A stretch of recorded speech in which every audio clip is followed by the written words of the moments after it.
नमस्कार, आप सभी का स्वागत है भाग्यम में। मैं हूं पंडित चंद्रशेखर शर्मा। दर्शकों, शुरुआत करते हैं आज के सुंदर दिन की अपने इष्ट के नाम और पंचांग के ज्ञान से, जिससे हमारे लौकिक व्यवहार और आध्यात्मिक साधना दोनों में एक सुंदर संतुलन बना रहे। पंचांग के अनुसार आज दिनांक है 26 मई सन 2024, विक्रम संवत 2081 चल रहा है।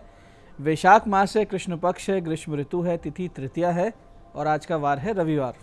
आज मूल नक्षत्र है सुबह 10:36 तक, आगे पूर्वाषाढ़ा नक्षत्र है। योग साध्य है सुबह 8:29 तक, फिर शुभ योग है। और योग की दृष्टि से, जैसा कि नाम से बहुत अच्छे से समझ आ रहा है कि बहुत ही सुंदर और शुभ दिन है, इसका पूरा सदुपयोग करें। आज जो भी अच्छे एफर्ट्स करेंगे उनके सफल होने के चांसेस ज़्यादा मिलेंगे। करण वृष्टि है शाम 6:08 तक और उसके बाद में भव करण रहेगा। सूर्योदय का समय दर्शकों सुबह 5:34 का था और सूर्यास्त का समय शाम 7:13 का है। आज का राहु काल दोपहर बाद 4:30 से शाम 6 बजे के बीच रहेगा। इसे पूरी तरीके से टालना है, इसमें कोई शुभ कार्य और लंबी यात्रा नहीं करनी चाहिए। अभिजित मुहूर्त आज दिन में 11:56 से 12:51 के बीच है। दिन में 2 बार दुष्ट मुहूर्त भी रहेंगे, ध्यान से समझकर सूझबूझ से टाल दीजिएगा। यह है शाम को 5:24 और शाम 6:19। आज का दिशाशूल दर्शकों पश्चिम दिशा में। तो पहली कोशिश तो यही कि पश्चिम दिशा की यात्रा को हम टाल दें, लेकिन जाना बहुत ही जरूरी है। अनिवार्य रूप से हम पश्चिम की ओर जा रहे हैं तो फिर इसका एक छोटा सा परिहार करना है। परिहार इस प्रकार होगा, पश्चिम की ओर मुख कीजिए, थोड़ा सा घी दलिया या पान खाकर पहले 5 कदम पीछे चलिए और इस दौरान अपने हृदय में अपने इष्ट को स्थापित मानिए, उन्हें अपने साथ मानिए और फिर इस दिशा की यात्रा कीजिए। यात्रा बहुत सुंदर रहेगी, दिशाशूल परेशान नहीं करेगा। आज का शुभ समय दर्शकों, यानी आज के दिन का सदुपयोग करने का समय, या कहें कि आज के दिन का कंपैरेटिवली बहुत अच्छा समय, वो है सुबह 8 बजे से लेकर दोपहर 12 बजे तक, दोपहर बाद 2:10 से 3:45 तक, शाम 7:15 से 8:30 तक। तो ये तीनों कालखंड को अच्छे से समझिए और इसका पूरा सदुपयोग कीजिए। आज की चंद्र राशि दर्शकों धनु है, यानी चंद्रमा बृहस्पति की राशि धनु से गोचर कर रहे हैं, जिससे आज का दिन सभी 12 राशियों के लिए कुछ इस प्रकार रहने वाला है। सबसे पहले बात करते हैं मेष राशि की। मेष राशि वालों को मिलेंगे आज भाग्योदय के अवसर। वहीं वृष राशि वालों को रखना है आज स्वास्थ्य का ध्यान और वाहन चलाएं सावधानी से। मिथुन राशि वाले अपने वैवाहिक जीवन में सुलझा सकते हैं बहुत से मनमुटाव। वहीं कर्क राशि वालों को आज ननियाल पक्ष से होता दिख रहा है कोई लाभ। सिंह राशि वाले बुद्धि और तर्क से करेंगे आज सबको प्रभावित। तो कन्या वालों को चिंता और अवसाद का सामना करना पड़ सकता है। तुला राशि वालों को मिलेगा एक जबरदस्त सपोर्ट सिस्टम, मित्र मंडली बनेगी सहायक। वहीं वृश्चिक राशि वालों को कुटुंब से होगा कोई बड़ा लाभ। धनु राशि वाले आत्मविश्वास से रहेंगे लबरेज। तो मकर राशि वालों के आज नुकसान का दिन है, तो सावधानी रखें। कुंभ राशि वालों को होगा बड़ा आर्थिक लाभ। तो मीन राशि वालों को कार्यालय में मिलेगा सीनियर्स का सपोर्ट। तो दर्शकों, ये था आज का पंचांग, जिसे ठीक से समझकर अब अपने पूरे दिन का सदुपयोग कर लेंगे और जो गलत समय हमने बताया उसमें कोई बड़ा कदम उठाने से बच जाएंगे। अब करते हैं आज के दिन की ज्ञान चर्चा, जो हमें आचरण में पवित्रता लाकर अपने चरित्र को शुद्ध करने की प्रेरणा देती है। फिर आगे समझेंगे उन विशिष्ट उपायों को जो आपको समस्याओं से बाहर तो लाते ही हैं और जीवन में सफल भी बना देते हैं। अंत में करेंगे आज के दिन की ज्योतिष मंत्रणा और समाधान। दर्शकों, एक बहुत ही सुंदर श्लोक शास्त्र में इस प्रकार आता है, इसे ध्यान से समझिएगा कि निश्चित्वा ये प्रकमते नांत्र वसति कर्मणे अवंध्य कालो वश्यात्मा से वे पंडित उच्यते। यानी जो व्यक्ति किसी भी कार्य व्यवहार को निश्चय पूर्वक आरंभ करता है, उसे बीच में नहीं रोकता है, समय को बर्बाद नहीं करता है और अपने मन को नियंत्रण में रखता है, वो ज्ञानी है। देखिए, समझिए कि कार्य शुरू किया, उसे बीच में रोक दिया, फिर उसको थोड़े दिन बाद में कुछ और शुरू किया, फिर उसको रोक दिया, कुछ दिन बाद में आप कुछ और करने लग गए। जैसा आपने देखा होगा कि कोई जॉब करता है, फिर नया बिजनेस शुरू करता है, उसको बंद करता है, नई दुकान डालता है, उसको बंद करता है, फिर कुछ और करने लग जाता है। ऐसे व्यक्ति की साख खत्म हो जाती है, ऐसे व्यक्ति को लोग बेवकूफ़ समझते हैं। तो इस समस्या से बाहर निकलने के लिए अपने जीवन में एक दृढ़ निश्चय लाएं कि जो कार्य करेंगे, परिणाम चाहे जो, उसको पूरा करेंगे। संकल्प की बड़ी महत्ता है। देखिए, संकल्प बहुत ही प्रबल होना चाहिए। अब संकल्प चाहे पूजा पाठ अनुष्ठान यानी आध्यात्मिक कर्मों का हो या फिर लौकिक कर्म का, एक बार आपने सोच लिया कि ये कार्य शुरू करना है, इस कार्य को पूरा करना है और इसे सिद्ध करना है, तो फिर शुरू करने के बाद किसी भी परिस्थिति में उसे बीच में नहीं छोड़ना चाहिए। किसी भी प्रकार के डिस्ट्रक्शन से विचलित हुए बिना पूर्णतः एकाग्र होकर शांत चित्त से जो काम आप करेंगे उस कर्म को, उस कार्य को, उस जो भी प्रोजेक्ट आप करेंगे उसको कर्म योग की श्रेणी में रखा जाएगा। क्योंकि वो कर्म योग ऐसे हुआ क्योंकि आपने अपना ध्यान वहाँ दे दिया और पूर्ण रूप से आप एकाकार होकर उस कर्म को कर रहे हैं। तो ऐसे में अगर आप इस भाव के साथ, इस मानसिक स्थिति के साथ योगमय होकर कर्म करेंगे तो लौकिक जगत में सफल भी हो जाएंगे और जीवन उपरांत मुक्त भी हो जाएंगे। तो ये थी आज की ज्ञान चर्चा। अब बात करते हैं उन विशिष्ट उपायों पर जिनकी सहायता से हमें ईश्वरीय प्रेरणा प्राप्त होती है, शक्ति स्रोत प्राप्त होते हैं, संकटों का नाश करने की शक्ति प्राप्त होती है।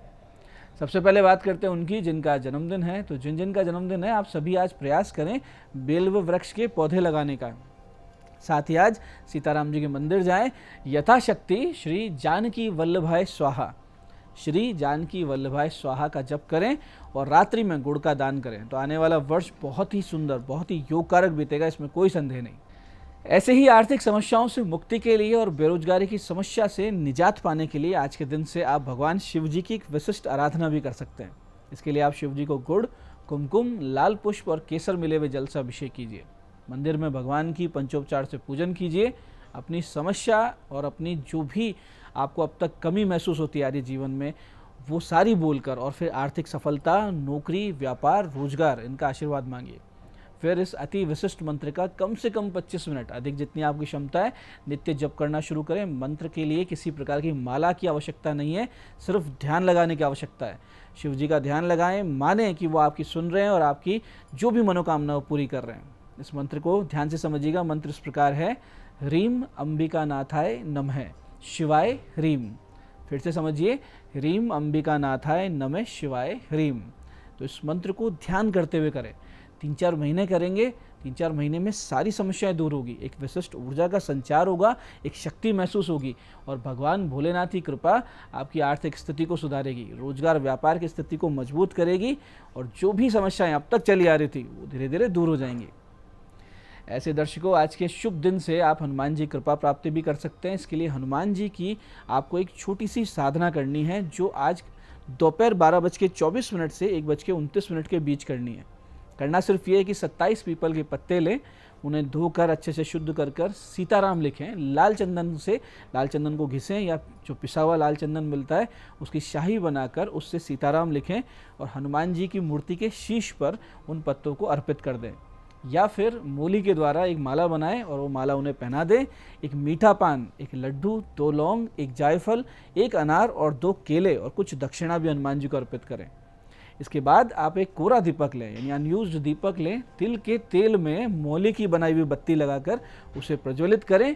उस दीपक में कुछ दाने काले उड़द के, काले तिल के, चावल के और गेहूं के डाल दें।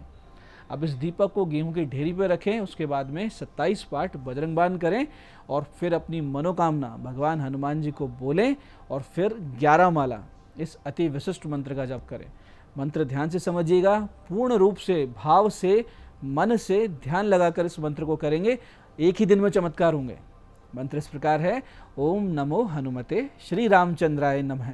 ओम नमो हनुमते श्री रामचंद्राय नमः। ये जो छोटा सा पूजन है, अगर आप आज कर लेंगे तो इससे आपकी जन्म पत्रिका के सूर्य, मंगल, शनि, राहु, केतु ग्रह भी ठीक होंगे। साथ ही साथ जीवन में आ रही बड़ी बड़ी समस्याओं से आपको निजात मिलेगा, हनुमान जी कृपा भी मिलेगी, इसमें कोई संदेह नहीं। तो ये कीजिए, इसका पूरा लाभ उठाइए आज के दिन। तो दर्शकों, ये थे आज के विशिष्ट उपाय जो आपको बड़ी बड़ी समस्याओं से बाहर ला रहे हैं और आपकी मनोकामनाएं पूरी कर रहे हैं। बात करते हैं आपके सवालों की। आपके सवालों में आज हमारे पास जन्म पत्रिका आई है हमारे दर्शक महेश जी की। 10 सितंबर 1993 का जन्म है, शाम 5:02 अजमेर। भाग्योदय कब से है, ये इनका प्रश्न है।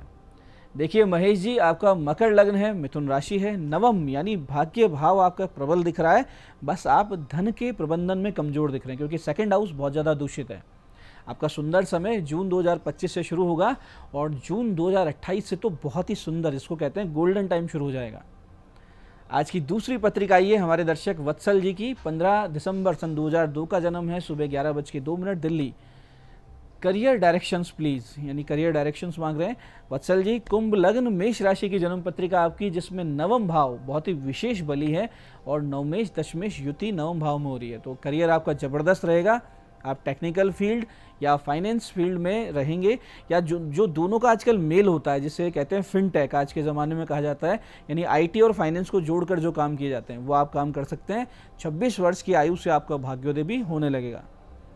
आज की तीसरी पत्रिका ये हमारे दर्शक नरेश जी की। 13 जनवरी 1982 का जन्म है, शाम 7:05 जयपुर। मकान का योग कब है ये पूछ रहे हैं। तो देखिए नरेश जी, आपका कर्क लग्न है, सिंह राशि है, लग्नेश, चतुर्थेश और मंगल शनि की युति को देखते हुए आपके जो मकान का योग है वो अप्रैल 2028 में बनता हुआ नजर आ रहा है। आप नित्य शिवालय जाकर मीठा दही शिव जी पर अर्पित करना शुरू कर दीजिए। शिव जी कृपा रहेगी तो इसमें कोई व्यवधान भी नहीं आएंगे। पंडित चंद्रशेखर शर्मा ये आशा करता हूँ कि आप आज के बताए हुए उपायों को एकदम विधि विधान से, बिल्कुल समय पर, अटूट श्रद्धा से करेंगे ताकि आपको पूरा लाभ हो, और जो ज्ञान चर्चा, जो सत्संग हमने किया, इसे अपने जीवन में उतारेंगे। धीरे धीरे आपका जीवन शिवमय, सत्यमय और आनंद में होता जाएगा। मैं महादेव से प्रार्थना करता हूँ कि जब आप हमारे बताए हुए उपाय करें तो आपके कष्टों का निवारण अवश्य हो और मनोकामना पूर्ति निश्चित रूप से हो। कार्यक्रम में बने रहने के लिए बहुत बहुत साधुवाद। भगवती आप सबका कल्याण करे। जय आदिशक्ति।